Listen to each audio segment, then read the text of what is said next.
would change with Alex after the first inning? You know, honestly, nothing really. I'll tell you this, it looked to me like Vanderbilt's game plan was to lay off his breaking ball in the dirt. And they laid off a lot of changeups as well. I figured that was going to be the book on Alex this year because he got so many strikeouts last year on hard curveballs in the dirt. And so I give a lot of credit to Alan Dunn. What he decided to do, which was great strategy, was instead of going to the breaking ball with 2 strikes and burying it in the dirt where they were laying off of it, just to back off a little bit and try to throw it for strikes instead, and maybe earlier in the count, and then try to get him out with his fastball. And that became a good plan, I think, and he found it. But you can't do what he did if you don't have something special about you. And this is why I get so tired of criticism of Alex, because his numbers aren't what they were last year.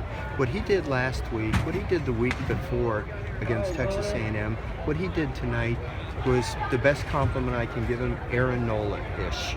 And that's what I told him after the first inning. I said, Nola earlier this week in his first game of the season gave up a home run to the second batter of the game against Cincinnati. And then he shut him out for the next 6 innings. And after 7 innings, his team was winning 2-1. It reminded me of a game that Nola pitched here in the regional a few years ago against Sam Houston State when he gave up 5 runs in the first 42 pitches and then shut him out for the next 6 innings. And that's what I told Alex after the first inning. I said, you're going to do that. That's what you're going to do. Everybody thinks you're coming out. Everybody thinks you can't do it. You're going to shut these guys down, and you're going to go 7 innings. And he almost did, except for the solo home run. So he found a way to get the job done. He gave us a chance to win. We got a couple of clutch hits, in the early inning. We unfortunately ran ourselves out of a couple of other innings where we could have tacked on and made it a little bit easier on ourselves. But what can you say about the performance of Hunter Newman at the very end? He's just ice in his veins, made all the big pitches he needed to, and it was a great win for us.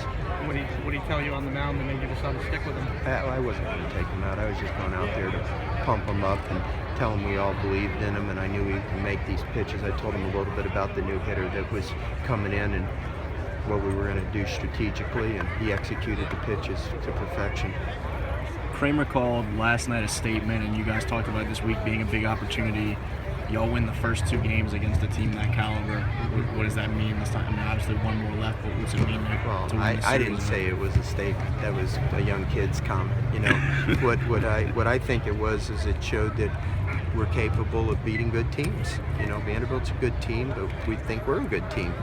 We've got a pretty rich history and tradition in baseball at this school, and every so often it gets a little, I don't know, under our skin a little bit when everybody starts thinking that they take for granted our level of success, you know what I mean? And like we have to constantly be proving ourselves.